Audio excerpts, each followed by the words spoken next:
Last night was Night to Unite here in the United States. It's where everybody's supposed to get together as a community and have a block party, and maybe you have food or beverages. I was texting with my new neighbor who is becoming a new friend, and we were like, are you going? Do you feel like it? Now, I like to host a little block party for our street, which I think is super fun to know our close by neighbors. Our neighborhood is more than 100 houses. So that's why the thought of this was a little bit overwhelming when I had kind of a busy and long day. And so that's why we're texting, should we go? What do you think? She's like, my husband's out of town. You want to go together? Well, as we got closer to 6 o'clock, I was like, I really don't feel like putting makeup on.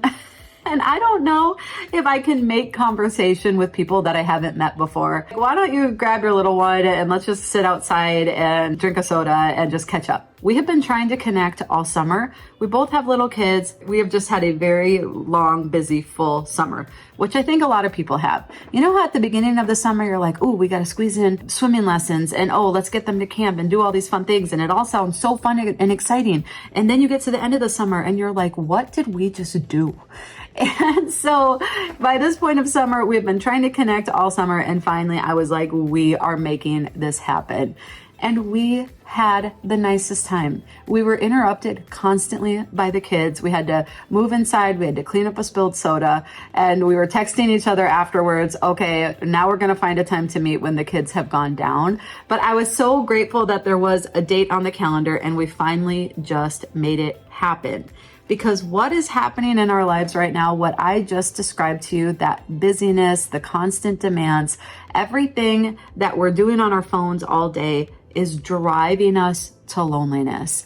And I keep asking myself, why am I doing a workshop on how to make friends? Did my mom or my grandma need instruction on how to maintain close relationships in her life?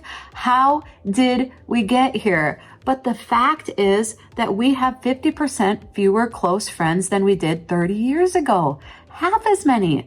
The average person is lonely. 60% of us, 3 in 5. Is 3 in 5 60%? I hope so.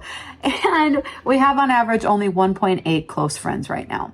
And so we are up against a lot. So today I just want to explain how we got here. And of course, what we're going to do about it. You know, I've been busy rebuilding my friend base here over the last 4 years since I left my full-time job. We moved to this neighborhood. And I've been a little busy little bee with, you know, also having kids and kind of getting our family established, rebuilding all of these friendships. So I do have some really good practical tools for you. But I think a lot of us are just waking up in this place, kind of looking around like, how did we get here? When I polled on YouTube recently, I asked, do you feel more like your friend base is depleted, you just don't have a lot of friends right now? Or like you have friends, but they're busy, it's hard to get together, you don't have those deep connections that you're looking for? And it was about 60-40.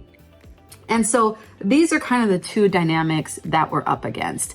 And the number one reason that we're here, the main thing that has changed over the last 30 years, technology and digital communication. We know this, right?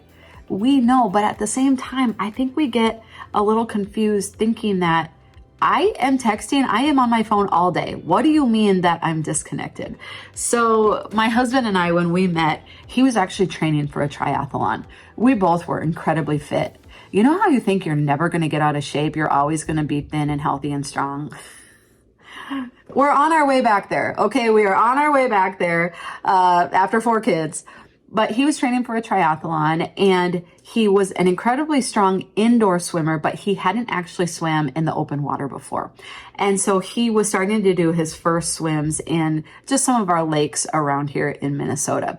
And I remember him telling me about the first time that he actually zipped up the wetsuit, you know, was out on the beach and dove into the water. It was a calm, mild day. The water looked nice and clear. And he realized as soon as he got 30, 40 feet out, 100 feet out and into the open water, he was actually being pulled toward the shore and having to fight against the current of the waves, even on a calm Minnesota lake. And that's what's happening in our culture right now. The current of culture is driving us toward loneliness and isolation. And so while I think 30 years ago, we could be kind of passive or just live a normal life and have our 3.2 friends, Now, the drift of culture is what's taking us to 1.8 friends. And so if we want to have the deep and meaningful friendships that we desire, we actually have to be in an active pursuit and actively protect even our family relationships, our marriage relationships, and our friend relationships. So if you're feeling the effects of loneliness in your life, and again, more of us are than not, the first mindset shift that we have to make is I actually have to do something about this. I have to choose something different. Now, I used to be a personal trainer. And so I know how hard it is to choose something different and to make lifestyle changes and to change our habits. They become deeply ingrained in us. And so that's why I think it's important that we do this together. That's why I've been spending actually all of the summer putting together this 5-day workshop so that we can go on a step-by-step process together to rebuild relationships so that we can have the deep and authentic friendships that we desire. So I have all the information below. You can join the live session and we'll have a live Q&A along with the teaching sessions and the small activities or homework that you get to do each day. Or you can always catch it on demand. The link is below, but you will walk through a systematic way to build these relationships and get the deep, lasting friendships that you desire. So again, all of the information on that is below. But I'm also happy to be your personal trainer here through social media as well. So the first thing we have to understand is we are going to have to actively protect and pursue our relationships if we're going to maintain the authentic relationships that we desire. The second thing we have to recognize is that one of the other drifts that has happened is our daily living patterns aren't centered around community anymore. A lot of people don't go to church every Sunday anymore. A lot of people don't go into the grocery store to get their groceries anymore. Please just put them in the back of the car for me. I'm not bringing all those kids into the grocery store. A lot of us work from home. A lot of us rely on digital communication. And so all of that daily interaction with like-minded people has actually been removed from our day-to-day life. And so this is another thing that we have to be intentional to get back. Going back to my story with the Night to Unite and my friend, my neighbor, I was telling myself, Diana, go to this event. Once you get there, you'll be happy. It'll be fun to interact with other people. You get a dopamine rush when you see smiling faces, when you have those warm interactions. Once you get there, you'll enjoy it. Do you ever give yourself that pep talk? But I was equally glad to have that one-on-one time with my neighbor. But even to choose that, I had to overcome the barrier of, I'm a little tired. I don't want to put makeup on, which I didn't for her. The kids are going to be there. This isn't going to be our best, most meaningful time of connection. And I just decided to push past that so that we could at least start to form that relationship. She even ended up inside of the house without, I didn't clean or anything. We were supposed to be sitting outside and it was all good. I was like, okay, this is a really good start. If you can just come on inside, and we can just be that kind of friend, and this is a really good start. So the second thing is we have to recognize that we might have to reintroduce things into our lives to get us out of the house, to intentionally get us around other people. The good news is it's never been easier to find church small groups, church services, volunteer organizations, things in our community that we can do to intentionally get out. And serving is a great way to meet other people. And so that can be something that you can build into your life to be around other people intentionally. Number 3, we have to recognize we are not healthy if we are not in close relationship with others.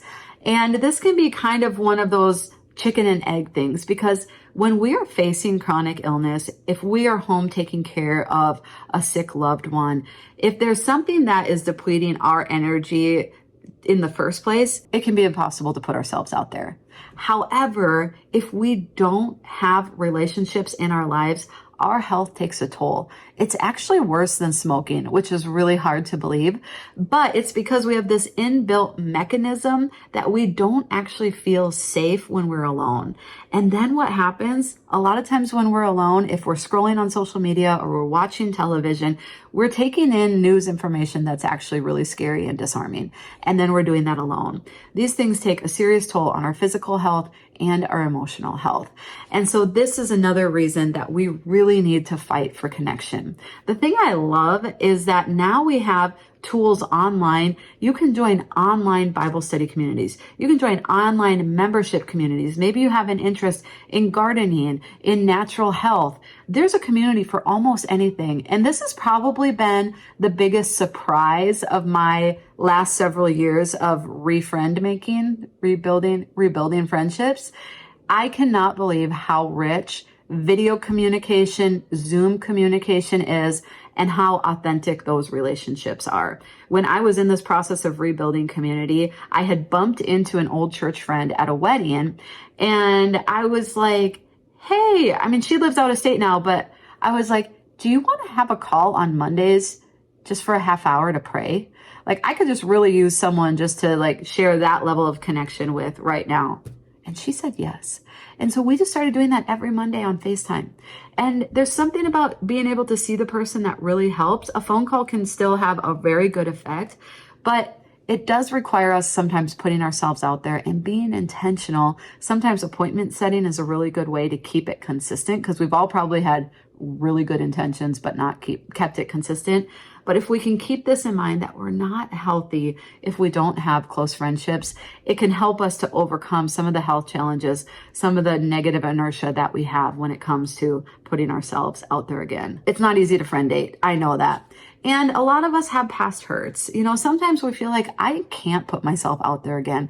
My heart is still hurting from the last time. That's actually something we cover in the workshop, is just helping to unpack some of that past baggage in order that we can make room for some of the lasting relationships that we really desire. And the fact is, we really can't thrive spiritually without others. I love what we get to do here on social media. It is such a gift to me after leaving my in-person pastoring role to get to share Bible study, lifestyle, spiritual information right here. What a gift. This is amazing. We need each other and we need to keep doing this.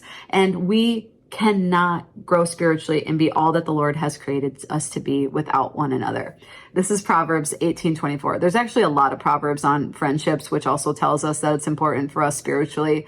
Proverbs 18:24 says, "One who has unreliable friends soon comes to ruin." I mean, if you really have you ever stopped and thought about that? If you don't have good friends that you can count on, you'll come to ruin. I guess that's kind of what we've been talking about. You will just drift into loneliness and isolation. And again, a lot of us are waking up there. We didn't know we were on that boat. We didn't know we were like my husband, drifting into the weeds because of the force of the waves. But there is a friend who sticks closer than a brother. Isn't that what we're all longing for? When you hear that, don't you just think, oh, I would love that. That drop in anytime, tell you my problems, and you're not going to try to fix them, but we can just share the heart of what's going on and love and support one another. In fact, this proverb is similar. Proverbs 27:9, "Perfume and incense bring joy to the heart, and the pleasantness of a friend springs from their heartfelt advice." When someone is offering us loving advice and showing their care and concern by helping us to sort through what to do, what steps to take next, by sharing what's happened in their experience and in their life, the pleasantness of a friend springs. It springs forth and we get this energy. We feel this hope. All of a sudden, our load is lighter because we're sharing it with someone else. And that's a beautiful promise as well. And I think many of us have experienced that before. So when I talk about my neighbor who is becoming my friend, you know, when that house went on the market, I started praying and asking the Lord. I asked the Lord for someone who was fun. You know, I wanted them to be, you know, mature and a great friend, but really I was like, Lord, I would love for us just to be able to have, you know, little backyard parties together, to sit on the deck and grill and just enjoy conversation, to play games, to have that kind of friend. And so far we're off to a pretty good start. And I have to tell you, they're a lot younger than I thought. But they're definitely a lot of fun. And it's amazing how much we actually have in common. And our kids are actually super close in age. And so I really believe that if nothing else, we can start with prayer. We can say, Lord, you are telling me I need reliable friends or I am going to come to ruin. That's a proverb. You said it. Okay. But there is a friend who sticks closer than a brother. Lord, bring me that friend. Lord, even if I'm homebound, even if I've been hurt in the past, even if I'm awkward and a little quirky, there is someone, Lord, that you have for me. And so, Lord, I pray that you would bring me that friend. Perfume and incense bring joy to the heart, and the pleasantness of a friend springs from their heartfelt advice. Lord, let us walk in wisdom together. Let us know how to encourage each other, to strengthen one another, and to draw from our life experience to give them the direction and the encouragement that they need. Help us to be good friends to one another. And many of us, have some relationships. We have people around us, but we don't have the deep, authentic relationship that we desire. And so, Lord, help us to be as close as brothers and sisters, Lord. Help us to have that family-like relationship that will help us to stick together in the good times and in the hard times, that we will be so committed, Father, that we would be closer than a brother or a sister. I believe the Lord wants that for us, and I believe he can fulfill those desires in our heart. So, Father, thank you for this conversation. Lord, you knew we would be in this place. Lord, you knew that we would have only 1.8 close friends, Lord, or that 60% of us would be experiencing loneliness. So, Father, I pray for each one who's experiencing loneliness right now. Lord, I pray for a friend. I pray for multiple friends, Lord God, that we would have the like-minded and thriving community that we desire and that we need. Oh, Lord, that we wouldn't fall to ruin. Lord, that we wouldn't fall into lesser things. Lord, that we wouldn't settle for media or entertainment or social media, Lord, but that you would give us the energy and the heart and the desire to pursue relationships, to make room for it in our lives, to shape our lives around connection with others. And Lord, I do pray for those who have been hurt in the past. So many of us have been hurt by close friends, Lord God.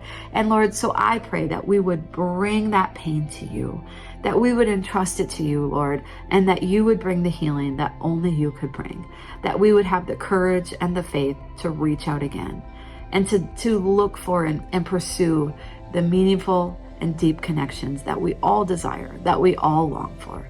So Lord, I thank you for this time. I thank you for this workshop. Lord, I pray that you would bless it. I pray that it would be helpful and it would lead us on the path toward meaningful, lasting friendships. I thank you for this time and I bless each one of us now in Jesus' name. Amen.